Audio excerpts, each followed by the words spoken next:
Welcome back to yet another book review. Today I'm reviewing this book, Value Added Selling, by Tom Reilly and Paul Reilly. So before I start, I'm going to give you the secret to success from Amazon. Yes, Amazon. And how you can apply that to your sales so you can become part of the top 5% of salespeople all around the planet in enterprise and regular selling. But you're going to have to wait for that. So let's talk about this book and how good it is. By the way, thank you for watching yet another book review. I would love to connect with each and every one of you. My LinkedIn profile is here.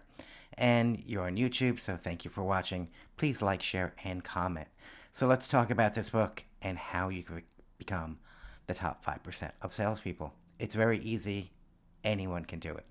And yes, we're all on sales in some way, shape, or form.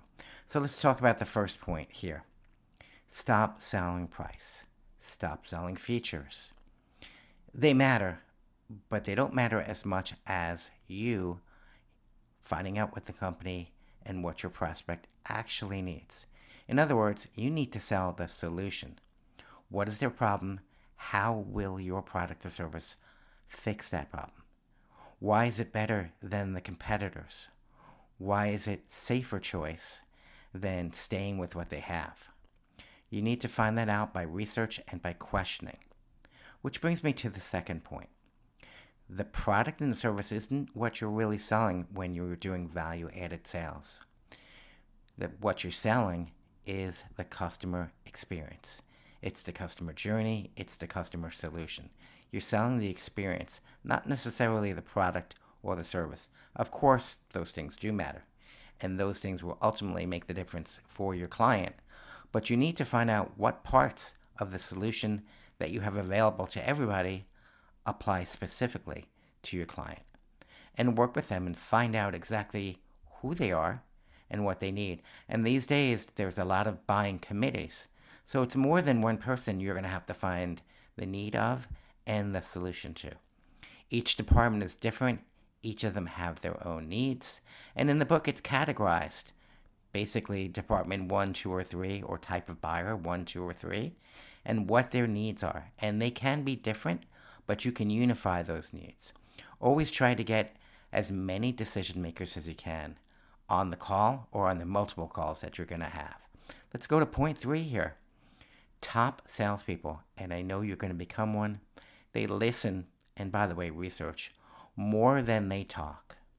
So again, listen to your clients. Make those discoveries. Find out exactly what they need, why they need it, and when they need it.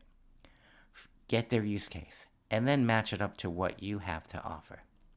Point number 4 is that you, the salesperson, are the differentiator. Yes, your company is great, and it's unique. And yes, your product and service, most of the time, is unique. However, you, the salesperson, there's 8 billion people on the planet. There's only one of you. If they like you and you're able to show why your product or service is right for them and fits their needs and solves a solution, chances are you're going to be in that 5% getting that sale. It may take long, it may take short, but it will happen as long as you meet the needs and understand from where they are operating from. Point number 5, value-adding sales does not negate prospecting. No one's going to come to your front door. So wherever you prospect now, could be door to door, could be on LinkedIn. By the way, follow me on LinkedIn. Or it could be you're in-house and making those phone calls and sending the emails. However you do it, value-added selling is an added feature and an added part of your sales process, but it's never going to replace prospecting. However, it will help you out when you get referrals, but that's a story for another day. So, at the beginning of this video, I told you the secret to Amazon. And I told you that I'd be telling you at the end of this video, which is now. Now, the secret to Amazon is just like the secret to value-added sales. It's not the product, it's not the service. It's certainly not the price, because there are competitors to Amazon who are even cheaper. It is the service, the customer service and the customer experience from first click to the product at your door. and even beyond, because there's AWS as well. Customers must be happy. You have to find their need, work with them, make sure they're satisfied. And that is value added selling. I encourage you to read this book. Thank you, authors. It was amazing. You can find this book at your local bookstore. As always, shop local. Or, of course, you can find it on Amazon itself, ironically. And I have a link there. You can use my link to help support my book habit. No obligation, and you pay nothing more if you do that. Thank you so much for taking the time to watch yet another book review, and I'll see you on the next time.